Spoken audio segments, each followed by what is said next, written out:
Johnny, come lately. The new kid in town. Will she still love you when you're not around?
We are on big, hard carving on the rail. 2 stops into the season, the championship tour has seen a seismic shift. Let's go. The new schedule has led to rankings with unforeseen leaders amongst the pack. Sunset Beach saw breakthrough wins for Brisa Hennessy and Baron Mamiya. One, a third-year tour battler. The other, a come-from-nowhere wildcard. Baron Mamiya! After more than 2 years away, surfers return to the powerful shifting lineups of Peniche. Traditionally, a tour stop where pressure overwhelms, Supertubos is infamous for its upsets and meltdowns. With a mid-year cut top of mind, veterans and rookies alike are in dire need of big results. The road to the Rip Curl WSL Finals rolls on here at the Meio Pro Portugal, presented by Rip Curl.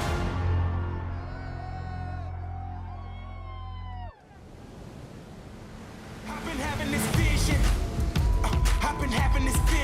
Either rise or you fall. I'm on a mission, bringing my dreams to fruition. I ain't playing at all. Bring out the body bags, I'm about to kill them, deliver them to the mortician. I gotta do what I gotta do.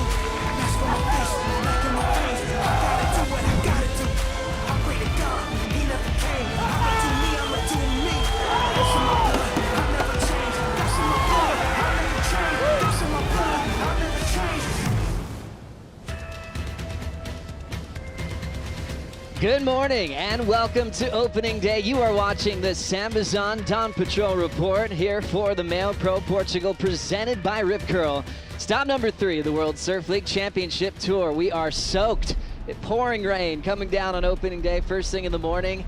About 55 degrees Fahrenheit, about 13 Celsius. Everyone's rugged up, wearing some warm, foul weather gear as they anticipate the first call of the event here in Portugal. Thanks for being with us all around the world. Joe Turpel, big wave legend Pete Mel, Shannon Hughes flying from Australia to be here to call this event. So great to see you guys. I know, Pete, for you, you've been in Portugal recently with all the action in Nazaré, but how good is it that the CT is back here at Supertubos? 2019 feels like a eternity ago. It sure does, and this is one of those waves that is, like you said, built the pressure, right? The pressure cooker at the end of the season. Now, being at the mid-year cut, which is a whole new thing we get to talk about, the pressure's still here. And this is one of those waves that you've got to find the barrel, you've got to be able to do big airs, you've got to be able to do it all. Shannon, interesting start to the season. I mean, from Hawaii, having different types of winners, kind of an unprecedented start to the year. Are you feeling like that youthful movement will continue at stop number 3, or some of the older guard going to get back what they deserve at this event? Well, it's certainly been unexpected, but at the same time, to see that rookie class really just take charge in Hawaii was an exceptional thing to witness. But now, given that we've got Portugal, Bells, and Margaret River as these last 3 events, those are the events that the veterans really can shine at and that they have the experience at. So I wouldn't put it past them to take back that control. A lot of excitement, a lot to discuss, but first let's get the most important part of the day, the opening call, as we will send it down to Louisa Florence with Renato Hickel. Yes, guys, it's been 28 months that we haven't been here.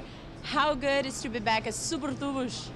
Really good. We're really excited despite the massive storm we're facing this morning. Really strong winds, lots of rain. You're a little wet. Yeah, a little wet. And Francisco, that runs the event for us here in Portugal, he was teasing, he was joking that Portugal is facing a drought. If we want to finish the drought, put a surfing event on.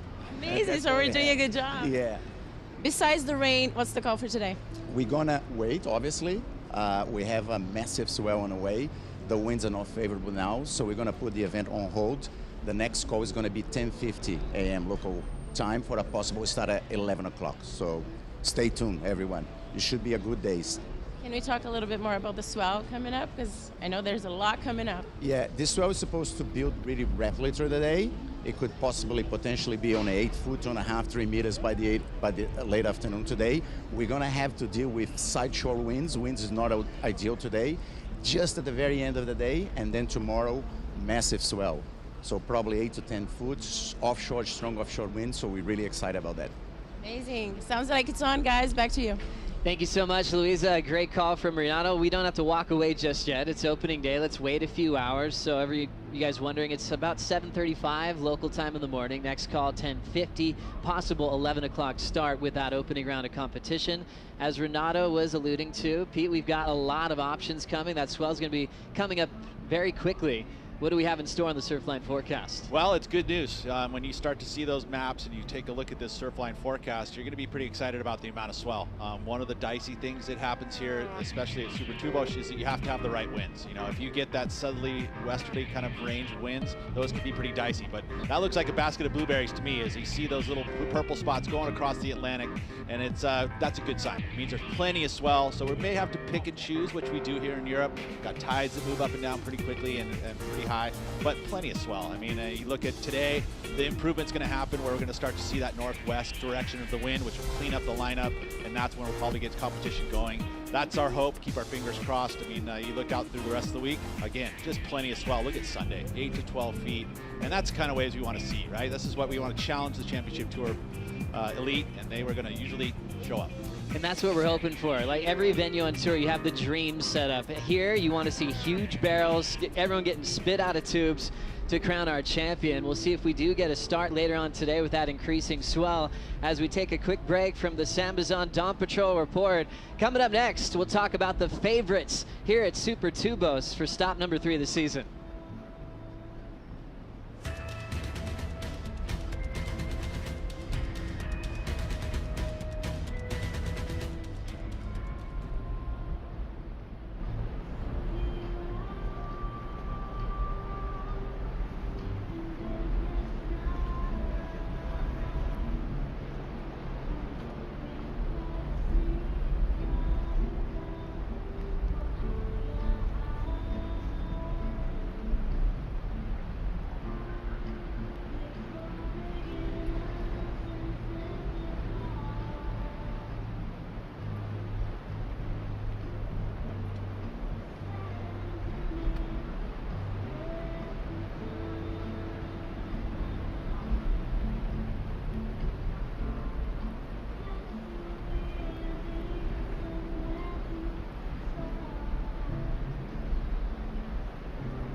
Here for the Sambazon Dawn Patrol report on opening day of the Meio Pro Portugal, presented by Rip Curl.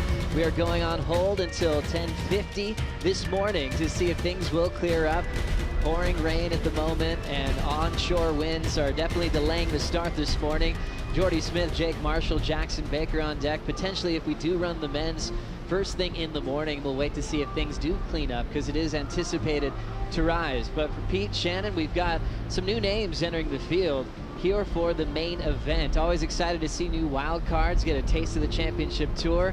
We've got Afonso Antunes, who will be making his debut, and also looking at Justin Becret, who is always here anyways, hanging out with Richard Dog Marsh, so he'll be well prepared to try to shake things up on tour, which has been the theme this year. Well, that's exactly it, right? The theme is there, so you can take that confidence thinking, hey, yeah, I can take out the big names. Although I'd feel like the big names are, you know, the usual suspects, as you like to call them, are going to be there and fight big time, because they need to be. Also looking at Tia Blanco, winning the Ultimate Surfer, and now ready to cash in those wild cards. She's got a big round heat with Steph Gilmore and Carissa Moore. I mean, that is a terrifying heat to draw for her first ever championship tour debut, but Tia Blanco is a fantastic competitor.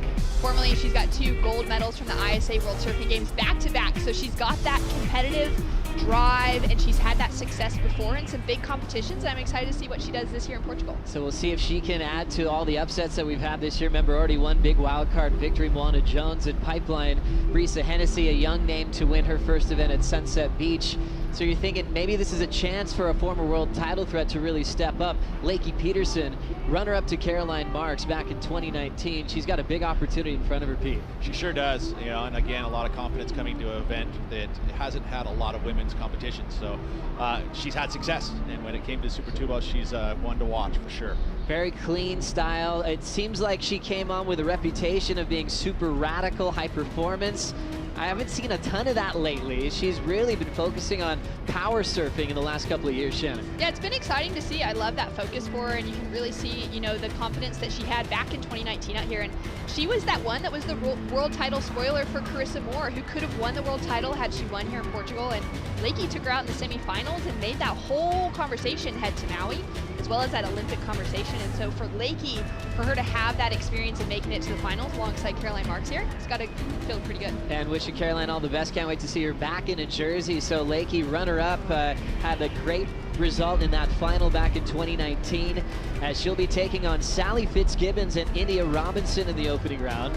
And what a year it's been for Sally, you know, sitting at the bottom of the rankings into stop number 3 for really the first time in her career.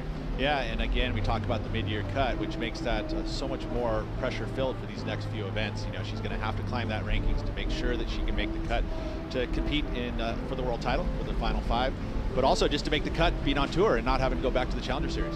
Also looking at the men's side, one to watch. Obviously from back-to-back wins, Italo Ferreira has made quite a statement in Portugal. 2 wins, 3 finals, and 5 starts. It doesn't get much better than that, Shannon. Oh, he's got such a good record here. It'll be interesting to see if he can go for his 3rd in a row and kind of match that conversation that the GOAT, Kelly Slater, has had for getting 3 consecutive wins at the same venue. That's right. Kelly's done it at Lowers. He's done it in Fiji. He's done it in the 90s at Pipeline. Can Italo be the first to do it here at Super Tubos, as he's been on quite a run at this venue? However, probably a little frustrated with the start that he had in Hawaii, leading into stop number 3. And generally, that's not his style. He usually doesn't start out the season at the lower results. So again, I think that we have confidence, especially at a place like this. I mean, his style and approach of surfing these beach breaks is why he's a multiple-time winner here. So I don't have any doubts that he'll be into that final day. He gets so inspired at Super Tubos, no matter what the waves look like. That's what makes him so dangerous. He almost got a perfect 10 for a big punt as a rookie out here against Toledo when the waves were incredibly hard to surf. And then the last 2 seasons, especially last year, that full road in a closeout to beat Jordy Smith is so reliable, as he's taken on Jadson Andre and also Vasco Ribeiro, who made the semifinals as a wild card in 2015. And he's a wild card that's going to be tough for Italo to come up against. Someone that knows this wave well, who's, you know, feeling comfortable and at home, and has the power but the barrel knowledge as well to be able to perform at a wave like Super Tubos. Really exciting opening round draw, and a lot more to look forward to on the Sambazon Dawn Patrol report. Join us with celebrating International Women's Day, which is coming up in the waiting period at March 8th. A lot to celebrate coming up next.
You're watching the Sambazon Dawn Patrol Report here first thing in the morning on opening day for the Meio Pro Portugal, presented by Ripco. Grab your acai, provided by Sambazon. Always good to start your day. You feel light and energized for that early morning surf.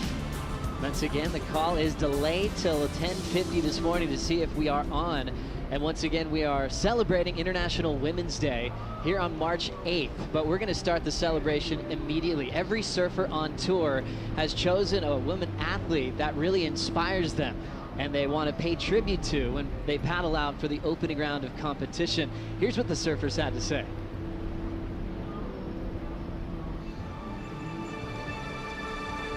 International Women's Day falls in our Meio Pro waiting period here in Portugal. And for International Women's Day this year, we got to pick the last name of someone who's inspired us in sport history. I choose Florence Artaud. She's a French sailor, and I'm fascinated how brave she was to sail across like the Atlantic Ocean by herself on her boat. The person I picked for International Women's Day is Andrea Vargas, which was one of the athletes that I traveled to the Olympics to, and she's an incredible hurdler, an amazing mom, and I think she just represents Costa Rica and women in Costa Rica so well. I picked Lisa Anderson as my inspiration, and I haven't know whether she knows. I didn't ask her. Maybe I should have asked her, but I wanted to surprise her and honor the work that she's done in surfing, all the world titles she's won. I decided to represent Naomi Osaka, and I really respect the way she's a really honest athlete. I chose Jessica Silva. She's a soccer player. She plays here in Lisbon.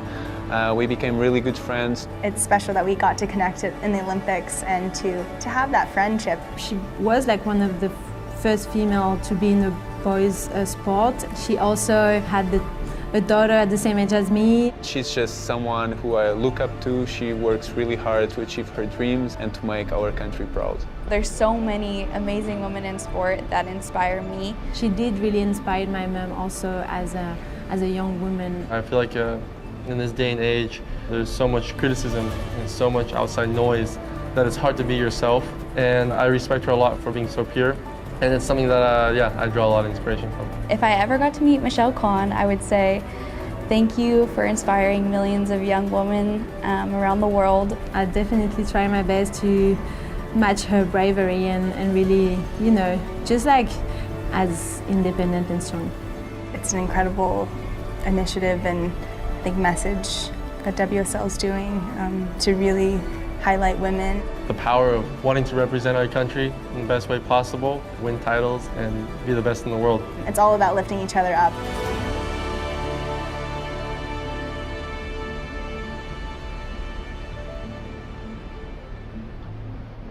So many great female athletes that inspire us all. What a special time to honor them all this week, not just in surfing, but in all sports worldwide. And great to really hear from the athletes on who inspires them in different fields. There's a lot of great energy around this this week, and we'll celebrate it the entire waiting period. Shannon, do you have an athlete that really stands out to you, that really inspires you?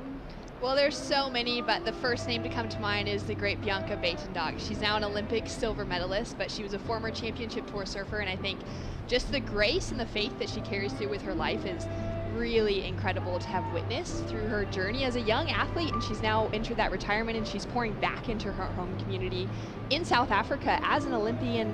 And she's just someone that's really inspired me for a number of years. It's interesting, Pete, how this is such an individual sport at times. And then there's times when you get to honor and pay tribute to another athlete and really acknowledging the females that have done great things, sometimes before them or currently on tour alongside them. That's got to be special to surf for. It sure is, and it almost gives you something to aspire to, right? I mean, Kelly with picking Anderson, Lisa Anderson is like, it's something where she's pretty flattered, right? But at the same time, didn't realize that probably he was so inspired by what she was able to do with her career. And again, I think of all the athletes being able to have that aspiration and especially be able to surf with them in this event, it's really good. I think there's going to be a lot of revealing moments for some of the surfers that have picked athletes currently on tour and what that means to their peer group, knowing that they've honored, from the men's side to the women's side, there's a lot of legends in the draw. Yeah, it's really incredible to see that. I'm excited to see who paddles out with what names, and I love that nod to those surfers that are still currently competing, and really to see the impact that they've had on their own generations and the generations that are just starting to enter this professional tour. Yeah, you don't want to spoil too many of them because there's some special stories. We'll wait for the surfers to reveal most of them, but I think the one that Kelly spoke to with Lisa Anderson, 4 world titles, coming at an era before we had the internet and those live broadcasts that you saw those results in live real time. There is so many important moments that you want to celebrate a legacy like Lisa throughout this event as well, Pete. Yeah, it's so true. And I mean, there's, like you said, we've got a list of some of the women that are being honored by all of the athletes here, and it's pretty cool, you know, and the reasonings behind them.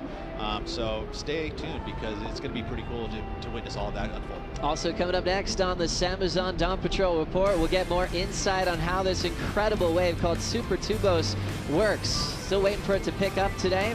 We'll be right back for more here on Samazon Dawn Patrol.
The MEO Pro Portugal, presented by Rip Curl, is brought to you by Hydro Flask.